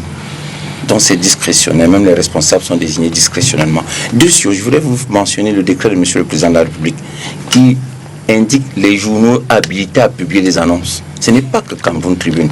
Il y en a une bonne brochette. Oui, monsieur, vous ne le savez pas. Et avec obligation de le faire en français et en anglais. Je dis en français et en anglais. Je vous dis un décret de monsieur C'est dans le le président de la journal République. officiel. Vous savez où il est logé le journal officiel? Le journal officiel, Quand vous parlez, il vous Monsieur, écoute. mais monsieur Ocol, Non, laissez-le c'est contre-vérité Non, à laissez-le la fin. dire. Mais monsieur Ocol, vous, et puis, vous dites que je dis des contre-vérités, alors que je vous parle d'un texte de loi. Je parle de la loi, monsieur. Je suis avocat, je parle de la loi. Je vous dis qu'il y a un décret de monsieur le président de la République qui publie la liste des journaux habilités à publier des informations en indiquant que ça doit se faire obligatoirement en français et en anglais. Je suis avocat et je le dis, demandez aux avocats. C'est l'accès à ces journaux. En ce qui concerne, c'est l'accès. C'est pas la publication elle-même. On peut publier autant qu'on le veut. Mais qui lit? Comment ces publications sont accessibles aux populations les plus reculées? Et ces journaux se retrouvent en kiosque, non? Excusez-moi. Lorsque le gouvernement met les informations à la disposition du public par une publication, qu'est-ce qu'il devrait faire de plus? Il y a deux façons. La notification quand c'est une décision individuelle et la publication quand c'est une décision collective. C'est pas moi qui le dis, c'est ça les actes administratifs. Et ça c'est connu d'un étudiant de deuxième année de droit. Donc je ne vais pas venir ici faire un coup. Alors, maître, monsieur Dupita, je ne doute pas de votre sérieux. Je n'ai même pas la capacité de remettre en cause votre statut d'avocat. Mais je trouve quand même que c'est faire insulte à ces Camerounais qui nous écoutent lorsque vous dites que on indique les journaux dans lesquels ces actes sont publiés. Je vous dis faux.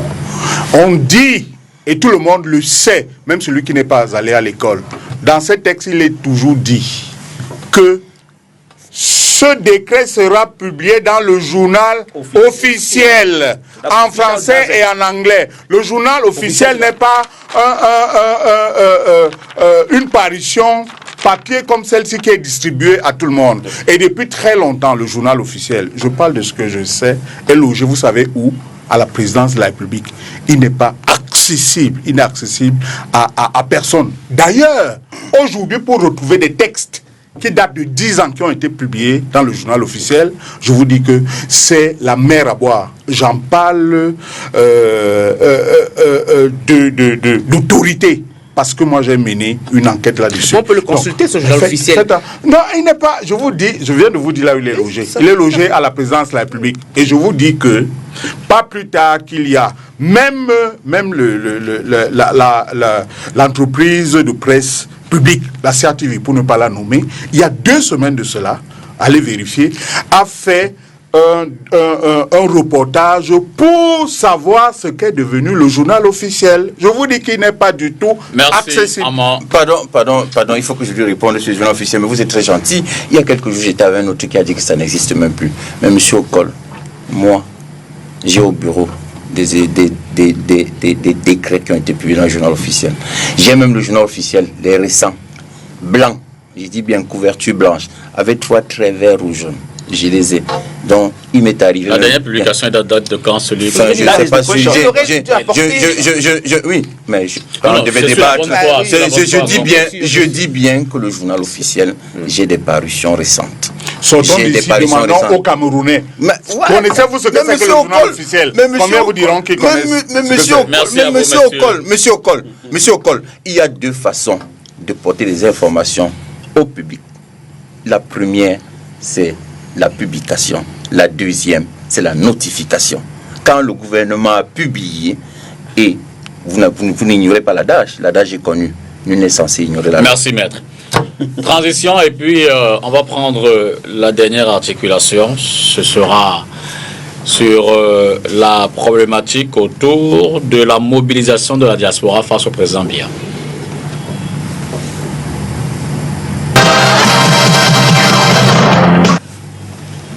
On a intitulé Séjour privé, que peut la diaspora face au président? En réalité, c'est un prétexte pour interroger tous ces moyens de pression qui de plus en plus s'aperçoivent autour du gouvernement, du président de la République, évidemment pour les multiples ou alors les diverses revendications au lendemain de la présidentielle d'octobre dernier, le MRC qui en a les siennes, la diaspora sous le couvert d'un certain nombre de regroupements et d'associations de l'autre côté, qui en a également. On a d'ailleurs pu voir aujourd'hui du côté de Genève en Suisse, à l'hôtel Intercontinental, un certain nombre de Camerounais qui sont y allés pour, disent-ils, déloger le chef de l'État qui ici séjourne. On le prend donc pour prétexte, évidemment, non seulement pour interroger ces moyens de pression, mais qui c'est derrière peut-être comprendre, essayer d'expliquer également les raisons pour lesquelles ces pressions se font. D'abord, je l'ai dit, et c'est également l'une des motivations premières de votre présence à ce soir. Vous étiez en France en janvier dernier, lorsque l'ambassade du Cameroun notamment à Paris a été vandalisée. Vous l'avez vécu. Un petit témoignage? Oui, pas en direct, je n'étais pas à l'ambassade à ce moment-là, mais je l'ai vécu par Udir, par aussi les journaux. Oui, je l'ai vécu. Je veux dire que vous qui vivez là-bas maintenant, comment vous le ressentez?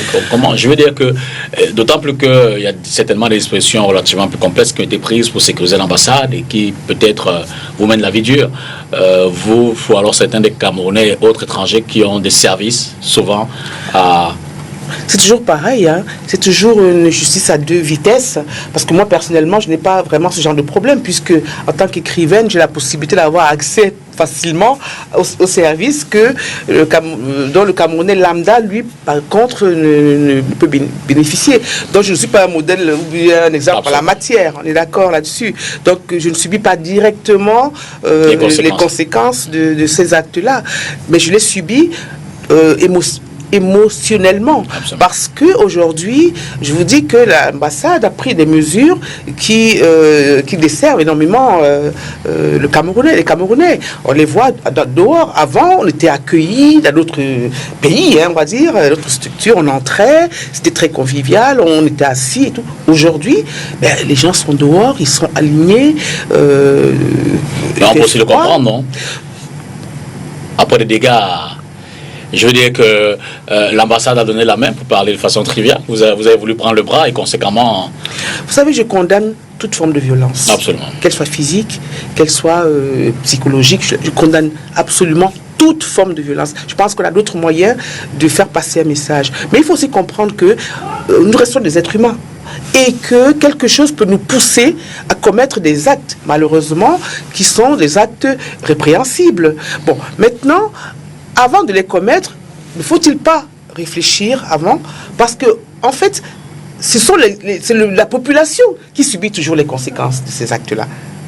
Parce que les personnes qui sont, qui ont accès au service sans passer par le b.a.-ba de l'administration, elles n'ont pas de problème, hein, elles vont passer.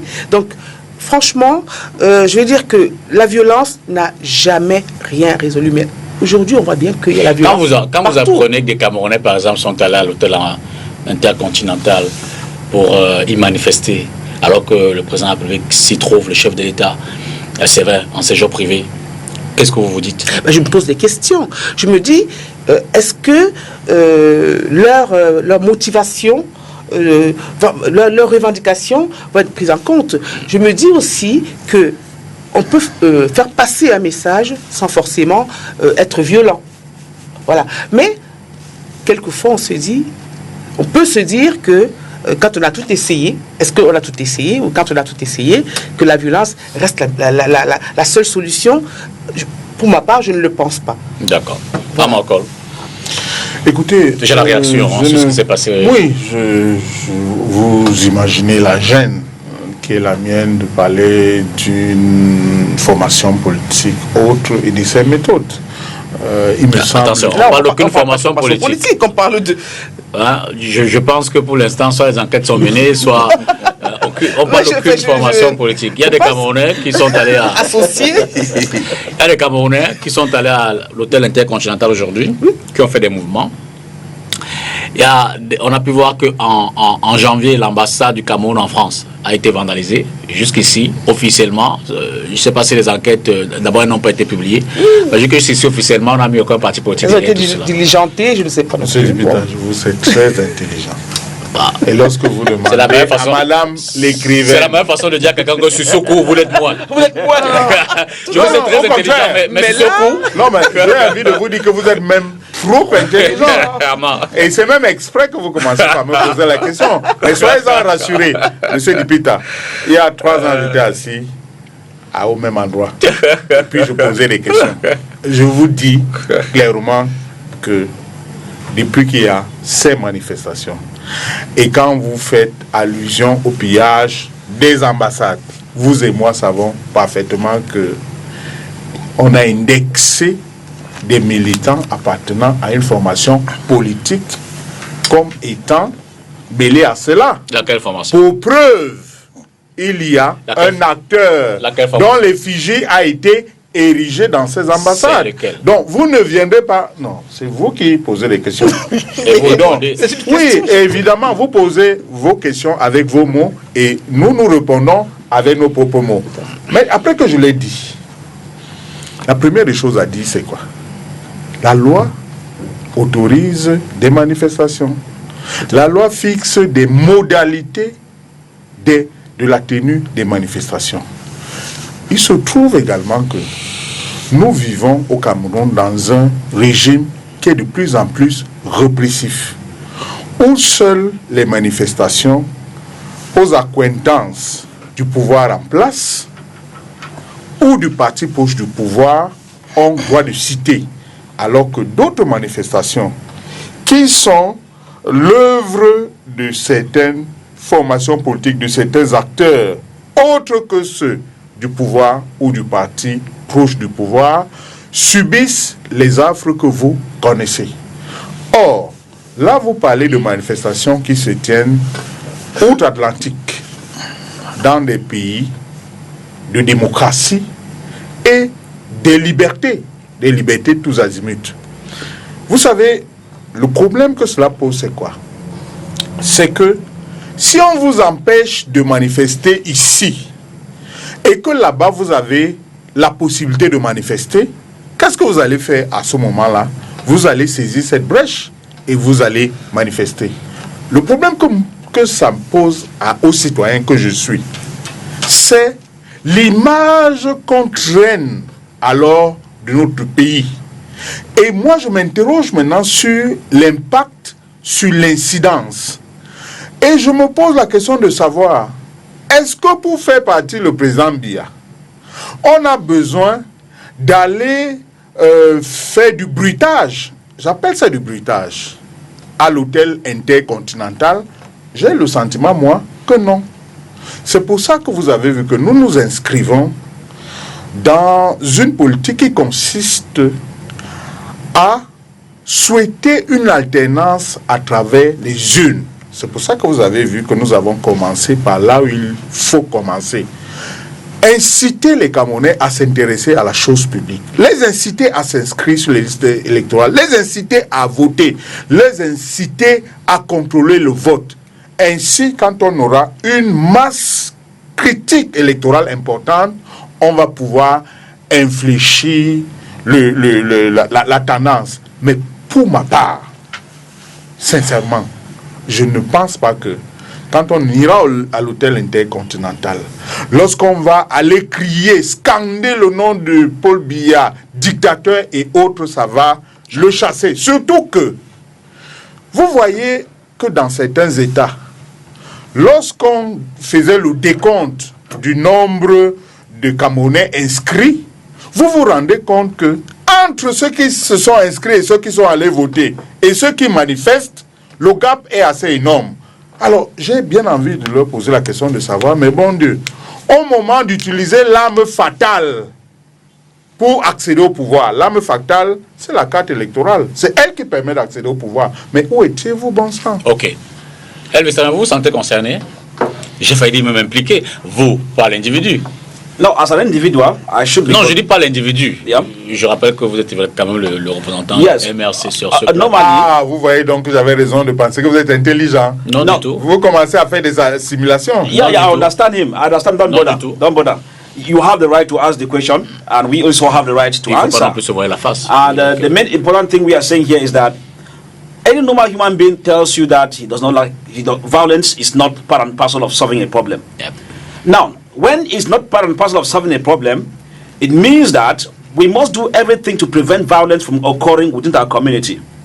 Now, the main important point here, even like what is happening at the Intercontinental Hotel, is not just the act that many will say they are not in accordance with it, but the question we have to keep asking because is what is pushing some Cameroonians in the diaspora to move to the Intercontinental Hotel to give names to President Paul Biya, his dictator and all the like.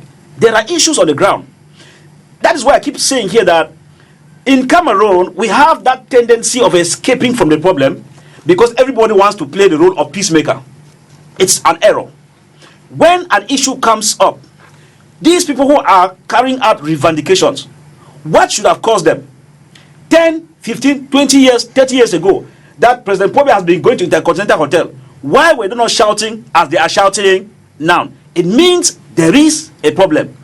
Until we pick up from there to start diagnosing, we will keep turning round and round. So in this case, Jupiter, everybody is worried. But if I get the shoes of a political analyst and I tell you that the issue is going the way it's going, normally like my friend Ekole said, if you shout, it's not changing anything. If I take the issue of political analysis, it has a role to play. I repeat again, it has a big negative role to play.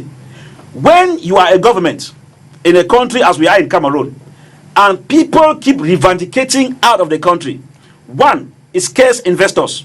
Because the image of the country, remember at the beginning of this program, I said football is giving us good image at one point in time, why the problems we have in the country is giving the bad image of this country internationally. These are things we must be able to address. In the case of any protest as we find in the Intercontinental Hotel, or whether it's the French embassy or whatever is happening, the first thing is that the image of the country is brought down. As I said earlier, investors will not want to come. There are even tourists because we make money through tourism. There are tourists who used to come to Cameroon. There are tourists that just, they know there's total war in Cameroon. They don't even know it's war in one part. They know the whole country is war. So they are not coming. So these issues affect our revenue, which is supposed to come in, whether we like it or not. For Cameroonians who intend to carry out business transactions with the outside world, it puts fear to the people, which means even the business people who used to carry out international businesses, the truth is that it's affected. So that's why we say that a country that has focus, when you get protests of this nature, you listen to the people also. You get, there are competent services. Why are they revendicating? What's their problem? That's why you see like what our professors, Professor Behemek from UPC was proposing in the, what we call national dialogue. Because when these issues come, we have a repressive government in Cameroon. We have a government that thinks that they know more than the people. But of course, it's an error, Peter. When you rule people, you should lead them and not being a ruler. Because there's a child 12 years old who can tell you, Papa, I think that don't go that way. It might not be good for you. And you listen to it and it helps you. Unfortunately, with the government we have, those that man the government think that they know. And so everything should come from them. In this case of the embassy of the Intercontinental Hotel, I think that we'll be feeling more, Peter. The concern should be that the head of state who sees that move should be reflecting, but what do I do to stop this? Because as you don't stop it, the impact is coming on us at mid-term and long-term, whether we like it or not. Maître.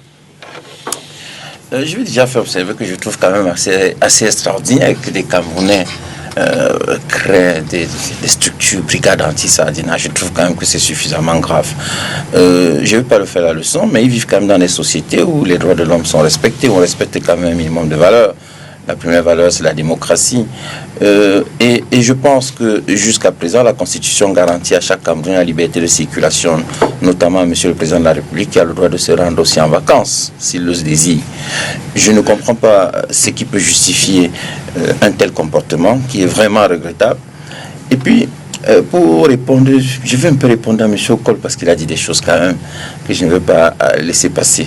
M. Okol, lorsque vous dites qu'au Cameroun, sauf les manifestations des partis proches du parti au pouvoir, ou alors les manifestations des partis au pouvoir sont autorisées. Mais M. Okol, il me semble que vous avez été élu président du PCRN à l'occasion d'une... Est-ce que ça avait été interdit? Votre candidat a été élu président du PCRN. Mais un avocat ne sait pas faire la différence entre une réunion publique et une manifestation publique. Mais vous me faites peur, Maître Tegem. Monsieur Okol, vous aurez mieux fait Mais un congrès n'est pas une manifestation Non, publique. Vous n'arrêtez pas de Ce m'interrompre. que j'ai apprécié dès l'entrée de l'émission, c'est que vous me donnez le papier. Je n'avais pas prévu. Vous êtes venu avec tout un bloc. Tout un bloc. Et un stylo. Si vous avez des questions, notez-les. Et après, vous allez rebondir. Je plaide pas. Mais monsieur Okol, vous voyez qu'à chaque fois on est en train de vous interrompre. Je vais vous signaler une chose. Les réunions publiques comme les manifestations publiques au Cameroun sont soumises à l'obligation de déclaration préalable. Donc, que ce soit une réunion publique, une manifestation publique, la seule obligation qu'on a, c'est de déclarer. Lorsque vous avez tenu votre convention qui a permis votre élection, enfin l'élection de votre candidat à Mokolo, ça peut être interdit. Lorsque vous dites qu'on est interdit, on n'a pas interdit. Le SIF a fait, il y a un mois, même pas 3 semaines à Yaoundé, ils ont tenu un NEC, ça peut être interdit. Le SIF a droit la 3e, a droit la 5e, a organisé à l'occasion du 26 mai 90 une manifestation.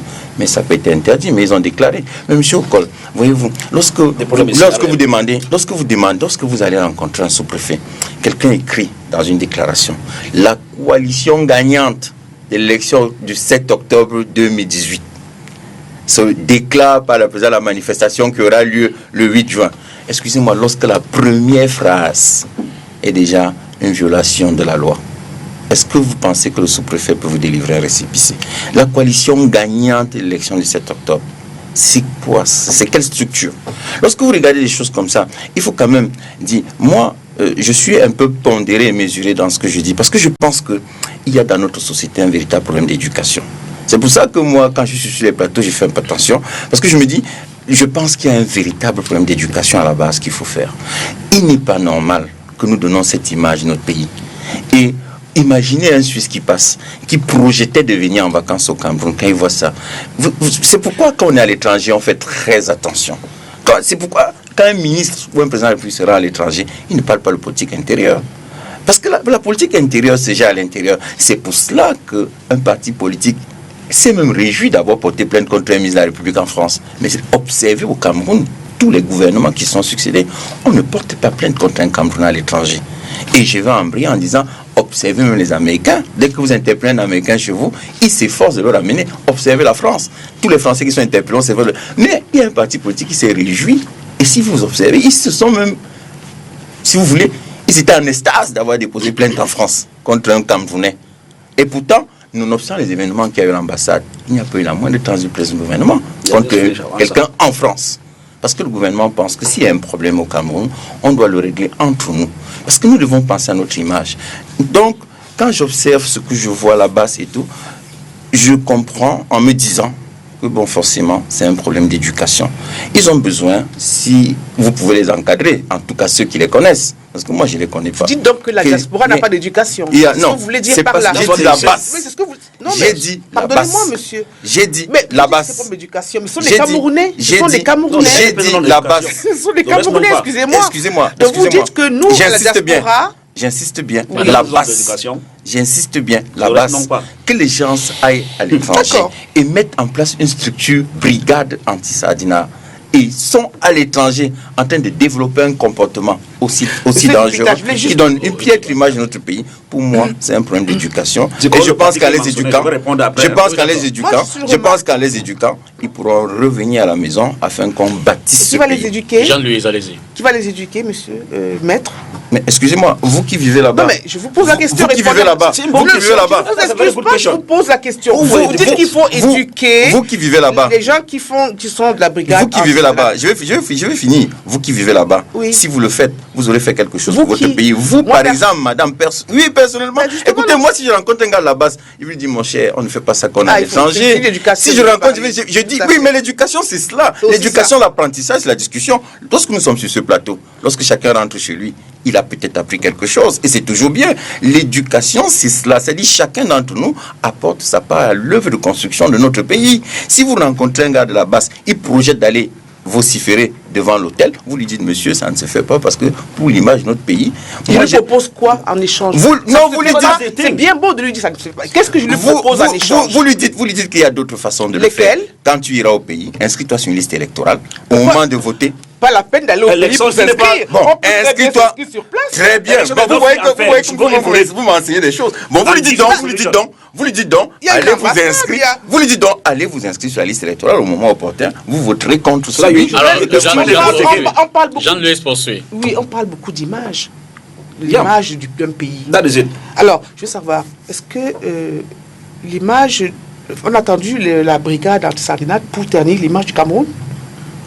Non. Est-ce que le monde entier a attendu la brigade anti-sardinate pour que l'image du Cameroun soit ternie?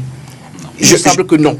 Pardonnez-moi, maître. Il me semble que non. Ah bah, vous posez la question, vous répondez, donc vous ne m'interrogez pas. Non, mais il me semble Si vous que voulez non. que je réponde, vous Parce me dites que de répondre, je vous l'image- réponds. Parce que les gens voyagent aujourd'hui. Oui. Le Cameroun n'est pas connu à travers le monde pour ses merveilleux paysages. Et pourtant, il y en a. Il n'est pas connu pour ces politiciens qui font de grandes choses. Pourtant, il y en a. Il y a de bons, il y a de mauvais, certainement. Mais le Cameroun est surtout connu par le football, excusez-moi. Même à Laponie, on vous demande qui est Roger Mila ou qui est Eto'o-Fils. yeah. On saura. Mais si on vous demande s'il y a, je sais pas, le pic de Rumsiki, je ne pense pas que beaucoup de gens vont nous le dire. Donc le Cameroun n'a pas attendu, enfin le monde n'a pas attendu que les brigades anti-sardinades fassent leur ce tapage pour que l'image soit ternie. Il y a belle lurette qu'elle est ternie. Et d'ailleurs, on le voit tous les jours. Les personnes, les peuples qui nous respectaient aujourd'hui, quand vous allez par exemple dans la rue, les femmes, on nous traite toujours de vendeuses de piment. C'est-à-dire que aujourd'hui les Camerounais c'est ça. Pour mais ça l'est peut-être très terre à terre, hein, mais ça commence par ça.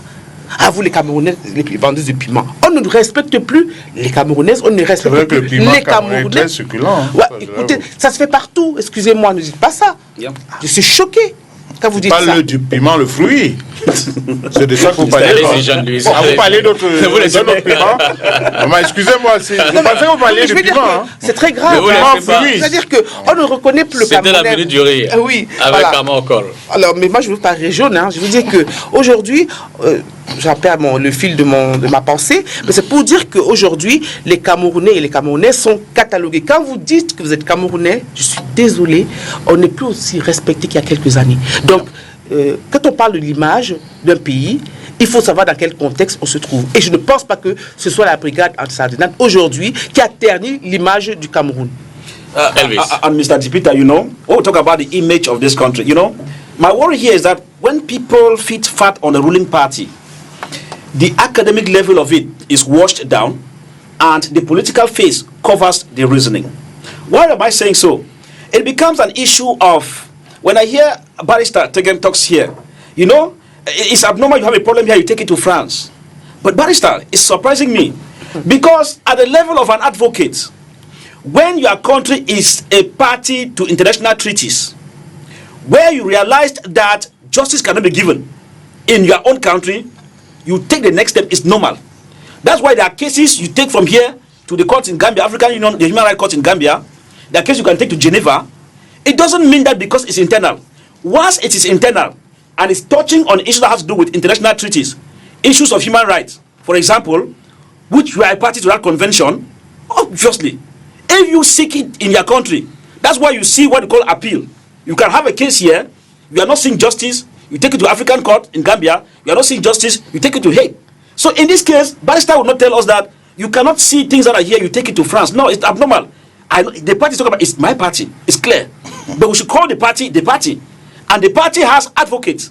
You cannot tell me the advocates don't know what they are doing. And that's why Michael Tegen, who says we lack education, brings the education from CPDM to give us the education. It's abnormal. It's an insult to those in the diaspora. When you say that what is happening because of lack of education, if it is lack of education, it means the CPDM and the government failed in educating the people. And that's why they are revendicating. Jupiter, my worry here is that when people revendicate, as I said earlier and Madam is confirming, image of the country is at stake. Any normal government that is not a repressive government will start asking a question. As I said earlier, Jupiter, 5-10 years ago, people were not going to the street in the diaspora. Why now? It means there's a problem. And a serious government will not be backing things up here. You will say, no, it's true, we have made an error. We are all brothers and sisters. Whether it's anti-Sardina or not, they have a problem. Because anti-Sadina did not exist before Dipita. Anti-Sadina exists now because there is a problem that caused anti-Sadina to exist. Therefore, instead of giving the names to them and giving what you are giving, explaining here, I expect our colleague from the CPDM to know that they have failed woefully. It's for them to go now and see the people and say, what's your problem? The man who is in Europe there, Madam knows what I'm talking about. Many of them are suffering. Many of them who went to France, Belgium did not go because they like. Because the system here did not make it comfortable for them to stay. And so they think that it is time for them to make what we call dégager, so that a new spirit should come in and they come back. But now if you look at it critically, nobody here, Dipita, even you, would support violence. But when your child in the house gets up one day, you say, bring me water. He said, Daddy, I'm not going. No, something is wrong. Because that child before then was not heady. You must find out, instead of sitting and using repressive measures, because you have the army, you have the police, and you have politicians who come and deceive people here on the platform and give wrong things that it is poor education. When they themselves are giving wrong education here. Mais pour plus généralement, Armand, vous avez certainement rebondi sur ce qui a été dit, mais je veux dire que je voudrais qu'on progresse un peu. On observe que ces mouvements ont à un moment donné, comme c'est une pression qui est montée. Il y a eu le Parlement européen qui a fait ses résolutions, il y a le Congrès américain récemment qui en a fait d'autres, il y a l'Union africaine qui est saisie, mais je veux dire que tout le monde, après ces assises, se dit quand même, le gouvernement camerounais traverse une période difficile, on doit l'accompagner dans cette période et l'aider à s'en sortir. Je veux dire que, et quand on regarde maintenant, par ailleurs, ces manifestations qui sont contre le gouvernement en parallèle, est-ce qu'on ne peut pas s'interroger sur finalement d'abord la finalité, mais surtout l'efficacité de ce genre d'opération? Vous comprenez donc le socle sur lequel j'ai bâti ma première intervention. Est-ce que je me suis interrogé là-dessus? Mais je refuse qu'on insulte l'intelligence des Camerounais, qu'on fasse ce genre d'amalgame.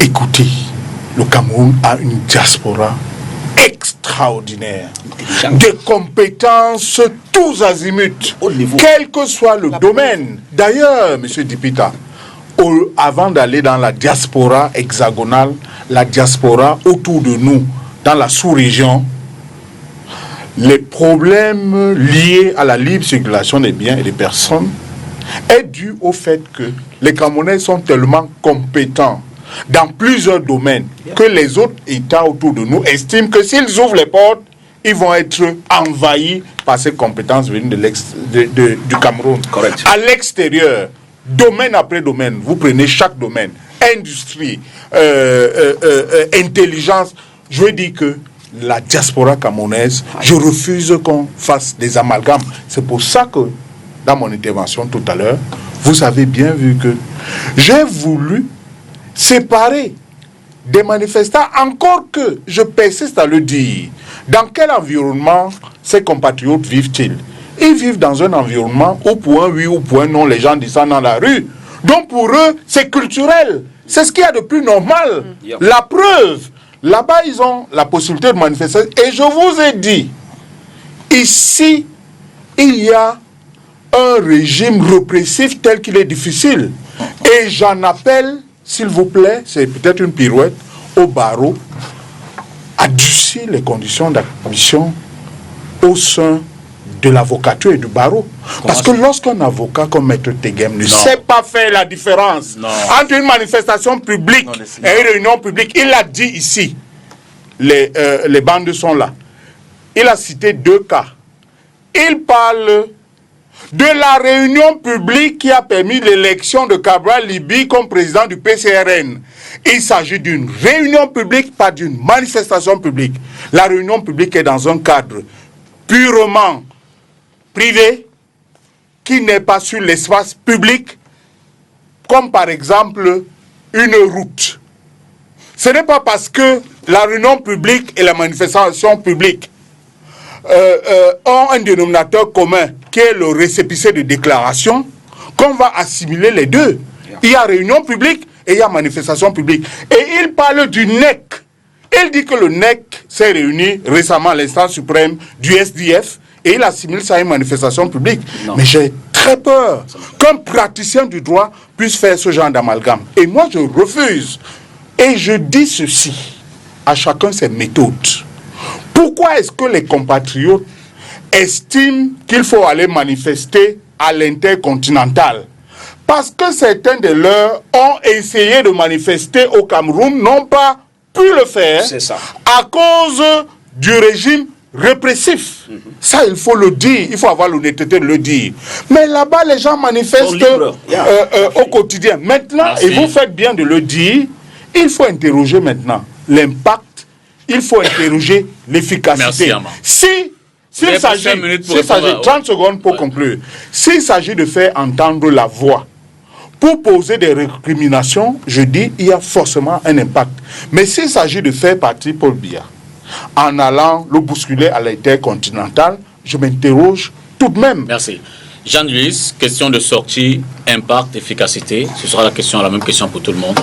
Oui, d'abord préciser que ce que la base fait aujourd'hui, tout au long de l'histoire, on a vu, il y a toujours eu des manifestations plus ou moins violentes. Ce n'est pas une première. On a eu le printemps de Pékin, on a eu les Gilets jaunes récemment en France. Donc on ne peut pas dire que c'est quelque chose, c'est une génération spontanée, quelque chose qui vient, dont on va être surpris. Non. Donc, dans l'histoire, l'événement récent ou ancien, il y a toujours eu des violences comme celle-là, des populations qui sont exaspérées par une situation donnée et qui évidemment réagissent d'une certaine façon. Impact, efficacité. Oui, mais parce que justement, elles n'ont pas été, à leur sens, suffisamment entendues. Il y a aussi une chose que je voulais signaler, c'est que la diaspora en a un petit peu marre. Vous êtes tout le temps, je ne sais pas si une diaspora est aussi détestée que la camerounaise. C'est-à-dire? Parce qu'on nous voit simplement comme des personnes qui rapportent des euros, qui viennent ici pour faire du tourisme sexuel, qui viennent ici pour détourner les filles. Bref, on n'a pas de considération et il faut arrêter ça à un moment donné. Je veux dire que avant de lire en France, on a vécu au Cameroun. Nous sommes nés pour la plupart ici. Moi, je suis né au Cameroun. J'ai grandi au Cameroun. J'étais à l'école au Cameroun. J'ai reçu une éducation de mes parents et je vais la reproduire partout où je vais. Donc, la diaspora a un rôle à jouer, un rôle très important à jouer dans le processus de réconciliation, dans le dialogue, la réflexion. C'est une valeur à ajouter qu'il ne faut pas dénier. Merci. Parce que nous sommes... Ayant vécu à l'extérieur, ils parlent plus que moi. Allez-y, mais il reste 5 minutes. Oui, je sais, terminé. Mais voilà, je m'exprime.